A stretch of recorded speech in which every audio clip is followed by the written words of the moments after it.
anziani del territorio che rischiano di non avere più l'aiuto dei volontari per essere accompagnati all'ospedale. Questo a causa del blocco Euro 4 che partirà da sabato. L'appello disperato a Regione e Governo.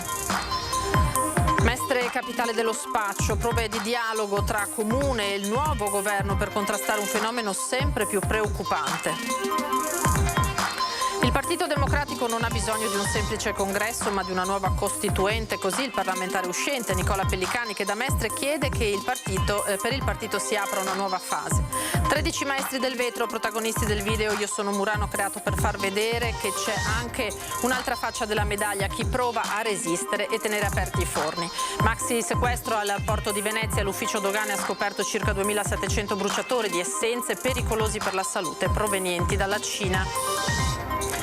Monsignor Francesco Moraglia chiama in causa le istituzioni che anche nel caso della guerra in Ucraina dovrebbero essere più incisive nel promuovere concretamente la pace. Federica Pellegrini ha ricevuto la laurea honoris causa in scienze e tecniche delle attività motorie preventive e adattate presso l'Università San Raffaele di Roma. Buonasera, ben ritrovati in diretta edizione di Venezia dei telegiornali di Antenna 3. E dunque partiamo dall'appello che ha lanciato l'Auser di fronte alle ordinanze anti-smog, perché sono migliaia gli anziani del territorio che rischiano di non avere più l'aiuto dell'associazione per essere accompagnati all'ospedale proprio a causa del blocco degli Euro 4 che partirà da sabato. Facciamo circa 1 milione di chilometri all'anno.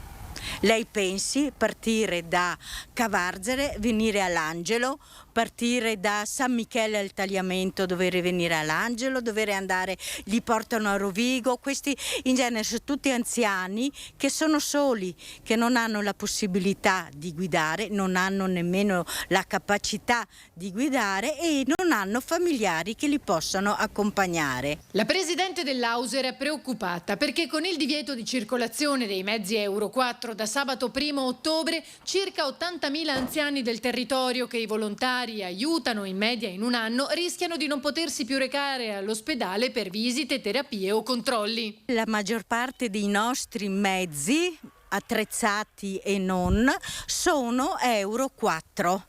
Noi con questi mezzi, una quarantina in tutta la provincia, trasportiamo la parte più fragile della nostra comunità. Sono tutte persone che dalla loro abitazione vengono trasportate verso l'ospedale, verso il medico, sono ragazzi disabili che da casa vengono accompagnati a scuola e poi vengono ripresi e riportati a casa, e adesso col 1 di ottobre ci troveremo a doverli lasciarli a piedi.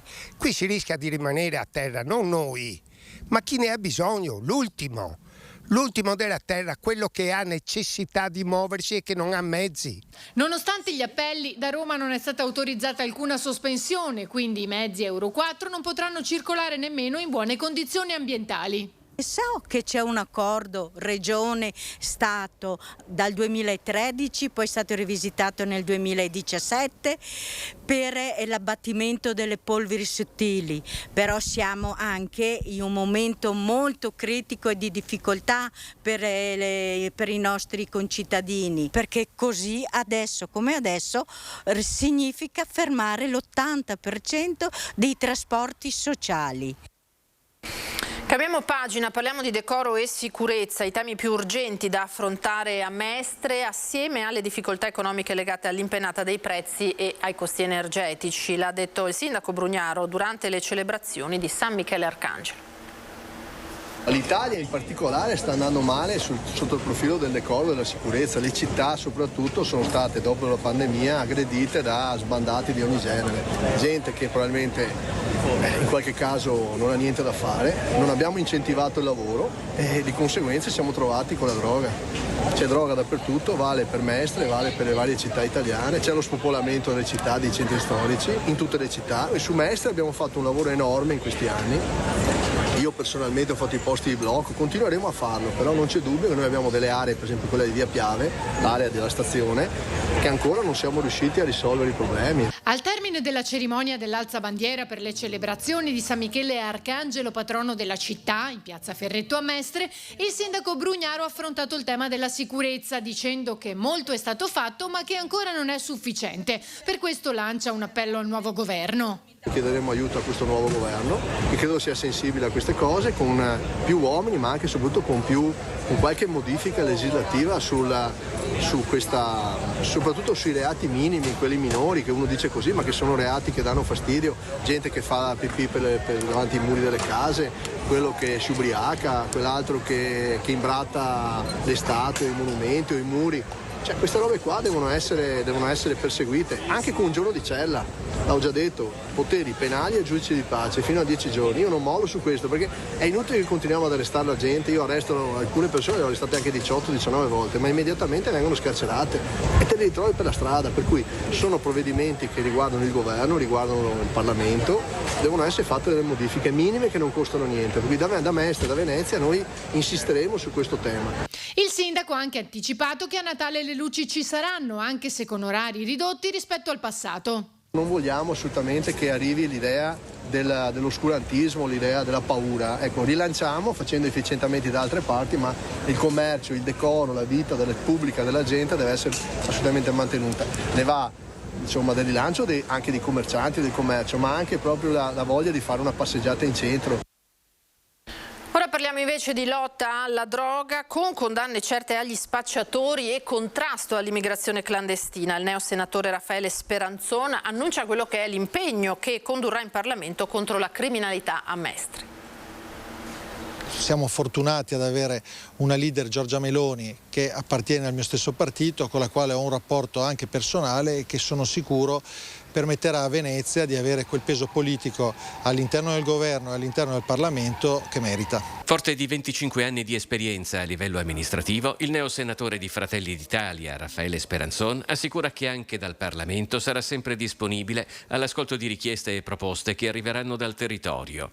Laguna ed entroterra veneziani sono territori complessi che vivono problemi comuni come l'impennata dei costi dell'energia e problemi peculiari. A Mestre, ad esempio, una diffusione degli stupefacenti che pone la città tra le capitali dello spaccio in Italia. Noi crediamo che l'immigrazione sia una risorsa importante per l'Italia, però l'immigrazione regolare, l'immigrazione fatta da quelle persone che possono inserirsi nel nostro tessuto socio-economico, produttivo. Non ci piace l'immigrazione che abbiamo visto in questi anni, che è un'immigrazione che permette di guadagnarci solo gli sfruttatori, la mafia, tutti coloro i quali traggono vantaggio da un numero impressionante di clandestini. Dovremmo eliminarlo il numero di clandestini che entrano in Italia, facendo dei patti con i paesi dai quali questi clandestini arrivano. C'è però anche un altro campo nel quale intervenire ed è quello della giustizia. Noi abbiamo troppi spacciatori che sono stati già fermati in più di un'occasione, che invece di essere nelle patrie galere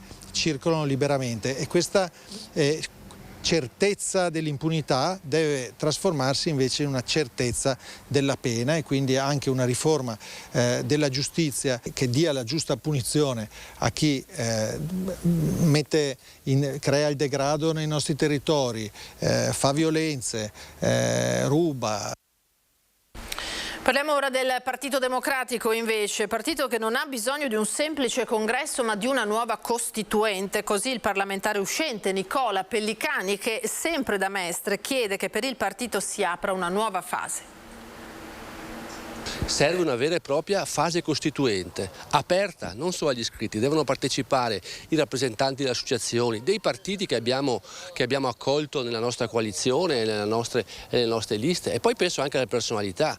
Nel Veneto penso a una personalità come Massimo Cacciari non può non essere invitata e coinvolta in modo attivo alla nostra fase costituente, a Renzo Uolo, a Ilvo Diamanti, a tante personalità che sono presenti nel nostro territorio. Altro che congresso. Secondo l'oramai ex deputato Nicola Pellicani, dopo il risultato elettorale del 25 settembre, il Partito Democratico deve aprire una vera fase costituente. Non basta cambiare segretario nazionale, bisogna rifondare un partito che negli ultimi anni sta rischiando rischiando di perdere persino la propria identità. Io lo dico da quando mi sono iscritto, bisogna farla finita con le correnti. Le correnti, le politiche del caminetto sono la rovina del PD che ha governato il partito in questi 10 anni. 10 anni in cui si è pensato sempre ad andare al governo, con responsabilità certo, a farsi carico dei problemi del Paese, ma non a capire qual è l'identità e qual è il profilo del Partito Democratico. Io credo che non basti un semplice congresso. Senza alleanze, con candidati che perlomeno in Veneto avevano in alcuni casi poca attinenza col territorio e col risultato politico di aver consegnato non al centrodestra ma alla destra la guida del Paese, secondo Pellicani valgono poco anche i calcoli di chi ha conteggiato che tra l'elettorato del Comune di Venezia il cosiddetto Campolargo sia maggioranza, perché in fondo la realtà anche a Venezia rimane una. Per la prima volta i post-fascisti sono il primo partito della città. Su questo dovremmo forse interrogarci se vogliamo ripartire. Quindi io invito anche tutti i dirigenti a non giocare con i numeri nella lettura del voto, ma a porsi il problema di come ripartire, perché altrimenti se proseguiamo con la solita politica dei capicorrente, dei caminetti, alla fine sarà veramente il capolinea del partito. Tessuto economico e rincari. 13 maestri muranesi del vetro sono i protagonisti del video Io sono Murano, creato per far vedere che c'è anche l'altra faccia della medaglia, chi prova a resistere. A Murano, nonostante il momento indubbiamente difficile, non ci sono solo storie tristi di fornaci che chiudono e spengono i forni. C'è anche una parte importante che prova a resistere. Lo dimostra il video del consorzio Promovetro Murano, con protagonisti i 13 maestri, tra cui molti giovani, ripresi al lavoro in fornace o nei loro laboratori. Ognuno pronuncia poche parole, tra cui spiccano storia, arte, tecnica, tradizione, passione, colore, talento, creatività ed esperienza. Insomma, Murano continua a produrre bellezza, nonostante i rincari esorbitanti dei prezzi dell'energia. Questo video, che rientra nel progetto Discovery Murano Glass, ha appunto quest'idea, questo presupposto di dimostrare che Murano non si arrende. Murano vuole andare avanti, Murano vuole avere un futuro, ha un glorioso passato, ha un difficile presente, ma vuole avere un futuro, e questo lo dimostriamo anche attraverso i volti che compaiono nel video, che sono volti anche di persone anche giovani che rappresentano il futuro dell'isola di Murano. L'obiettivo del breve filmato, lanciato al termine delle 2 settimane di Italian Glass Week, è realizzato nell'ambito del progetto Discovery Murano Glass e continua a mantenere viva l'attenzione sulla produzione vetraria muranese messa a dura prova da questi ultimi mesi dai rincari del gas. C'è anche chi tiene aperta e prosegue a tener viva, nonostante tutto, l'arte e la tradizione millenaria. Io sono storia. Io sono arte. Io sono precisione. Io sono tecnica. Io sono tradizione. Io sono passione. Io sono artigianato. Io sono colore. Io sono incanto. Io sono talento. I funzionari dell'Agenzia delle Dogane di Venezia, veniamo alla cronaca, hanno sequestrato circa 2.700 bruciatori di essenza durante il controllo a un carico di oggettistica per l'arredamento di origine cinese. Le verifiche hanno rilevato l'assenza di alcuni requisiti previsti dalla normativa per la sicurezza dei prodotti elettrici. I bruciatori presentavano una resistenza elettrica in grado di produrre una quantità di calore potenzialmente pericolosa ed erano sprovvisti di marchiatura CE e libretto di istruzioni. La merce è stata sequestrata e l'importatore denunciato. Vi raccontiamo ora l'incontro a Venezia tra un insegnante di storia dell'arte di nazionalità russa, rifugiato al Lido, e la direttrice ucraina di una scuola paritaria a Kiev. La guerra distrugge anche la vita del popolo russo, non solo la vita del popolo ucraino. Arseny Petrov è insegnante di storia dell'arte, è scappato da Mosca fino al Lido di Venezia, in dissidio con le scelte belliche di Putin. Natalia Suareska È ucraina, direttrice di una scuola paritaria a Kiev e rifugiata in Italia dopo lo scoppio della guerra. Insieme hanno raccontato come si possa costruire un futuro nuovo di pace durante una tavola rotonda promossa dal Patriarcato di Venezia. Per me è importante perché io conosco che ci sono tante gente a Mosca, in Russia, che sono contro le guerre. Ecco perché ho mostrato tante testimonianze visive della gente che sono contro la guerra e fanno tutto per resistere al governo e alla guerra in Russia, nelle mezzo della città russa. In Natalia ha trovato un'amica pronta al dialogo. Lei dirige una scuola in Ucraina che è ripartita a Kiev in presenza, nonostante il pericolo delle bombe, perché, dice, non possiamo rinunciare a vivere. Quando mi è stato proposto di partecipare a questo incontro di dialogo tra un russo e la parte ucraina, mi sono resa conto che sarebbe stata un'ottima opportunità per parlare di quello che ora c'è nel cuore degli ucraini, del dolore che prova adesso il popolo ucraino, e allo stesso tempo che tra gli ucraini ci sono persone che sono pronte al dialogo con i russi contrari alla guerra e che non vogliono ammettere nel proprio cuore l'odio, far vincere nel proprio cuore l'odio nei confronti di tutti i cittadini russi. Sono sicura che la pace potrà avvenire quando la guerra tra il bene e il male che c'è nei nostri cuori vincerà il bene. E il patriarca di Venezia, Monsignor Francesco Moraglia, chiama in causa le istituzioni che anche nel caso della guerra in Ucraina dovrebbero essere più incisive nel promuovere concretamente la pace. Sentiamo il suo pensiero. Non ha tentennamenti il patriarca di Venezia, Monsignor Francesco Moraglia, nel richiamare le istituzioni alle loro responsabilità nel promuovere sempre politiche di pace. Stiamo ragionando con qualcosa che pensavamo non appartenesse più ai nostri orizzonti socio-culturali, geopolitici, e questo ci stimola soprattutto a capire che la pace deve essere costruita costruendo delle istituzioni di pace anche a livello mondiale.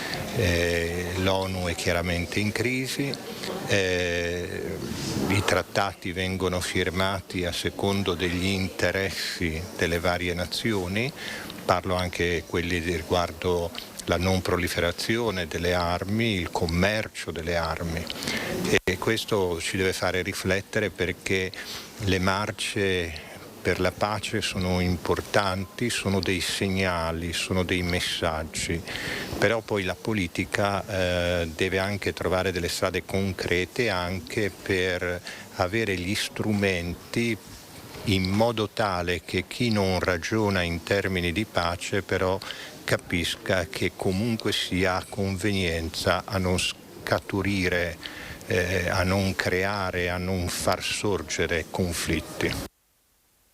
Nicole Rossi nel 2019 è stata protagonista del volo dell'Angelo dal campanile di San Marco. Ora ha fondato un'associazione per dare voce alle storie e alle necessità di coloro che lottano contro malattie rare spesso non riconosciute adeguatamente dallo Stato. Nicole Rossi racconta la sua storia con il sorriso e con una semplicità quasi disarmanti. È stata Maria al Carnevale di Venezia e con il suo volo dal campanile di San Marco ha voluto tra l'altro testimoniare anche le difficoltà di coloro che lottano contro le patologie rare e non ancora riconosciute con adeguati sostegni dal sistema sanitario nazionale. Per questo a gennaio ha fondato l'associazione Guerrieri Invisibili. A Venezia sono conosciuta per il volo che ho fatto nel 2019. È stato un volo particolare perché si chiamava Volo dell'Angelo Guerriero, un volo che parlava di tutte le malattie. Al sindaco di Venezia io ho scritto una lettera dove raccontavo proprio di queste patologie e gli avevo chiesto se era possibile quindi raccontarlo con questo volo. Da lì ho continuato un percorso di sensibilizzazione fino ad arrivare alla fondazione, a fondare questa associazione che si chiama Guerrieri Invisibili, che è stata fondata l'11 gennaio scorso. Spesso chi già affronta e combatte con problemi così gravi si sente anche discriminato perché, come dice il nome dell'associazione, si tratta di patologie che non balzano subito all'occhio. Noi trattiamo tutte le patologie che dall'esterno non si vedono e purtroppo molte di queste non sono riconosciute dallo Stato e molto spesso siamo discriminati. Infatti dall'apparenza non sembra, ma io ho tantissime patologie. Quella che è stata per me più invalidante è il morbo di Crohn, che purtroppo nel 2018 mi ha portato quasi alla morte. Da qui l'idea di Micol di partecipare ai grandi eventi veneziani, dalle sfilate di moda fino all'ultima mostra del cinema di Venezia, per portare, anche nella grande ribalta dello spettacolo, queste situazioni. Tra i primi a raccogliere il suo appello, il principe Maurice Agosti. Il sogno è ora quello che in futuro possa essere girato un film che racconti le loro storie. Con questo abito racconto infatti le mie cicatrici e sono qui proprio per appellarmi alle istituzioni, alla società, ma anche alla mostra del cinema, perché chissà, magari qualcuno potrà accogliere il nostro appello e accettare, insomma, di raccontare le nostre storie con un cortometraggio o un lungometraggio.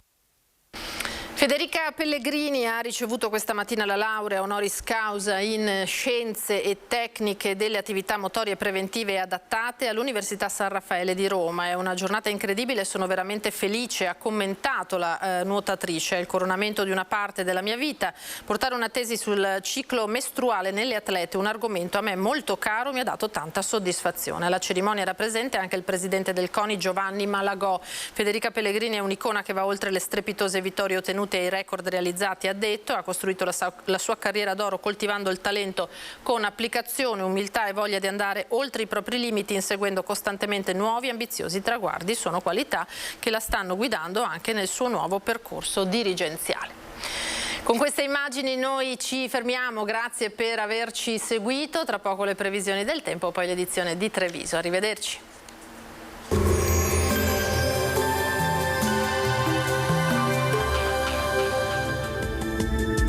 Benvenuti al Meteo. Una forte perturbazione di origine nord-atlantica è attiva sul paese, portando un nuovo importante carico di precipitazioni. Il dettaglio di venerdì 30 settembre. Sul Veneto il mese si conclude con un cielo piuttosto nuvoloso e con piogge diffuse, più frequenti sulle zone centro-settentrionali della regione, anche a carattere di rovescio o temporale. Probabili rasserenamenti poi in serata. Temperature senza variazioni di rilievo, minime tra 9 e 14 gradi, massime invece comprese tra i 14 e i 19 gradi all'incirca. Spostiamoci ora sul Friuli Venezia Giulia, cielo coperto anche qui con piogge abbondanti e intense, anche temporalesche, specie sulle zone di pianura e sulla costa. Soffierà vento da sud, in genere moderato. Temperature minime sui 13-15 gradi, massime intorno ai 17-20 gradi. Infine diamo uno sguardo al Trentino Alto Adige. Anche qui il contesto sarà di instabilità, con molte nubi e piogge diffuse nel corso della giornata. Temperature minime intorno ai 10-12 gradi, massime sui 16-17 gradi. Dal meteo di Antena 3 per ora è tutto, grazie per l'attenzione, arrivederci.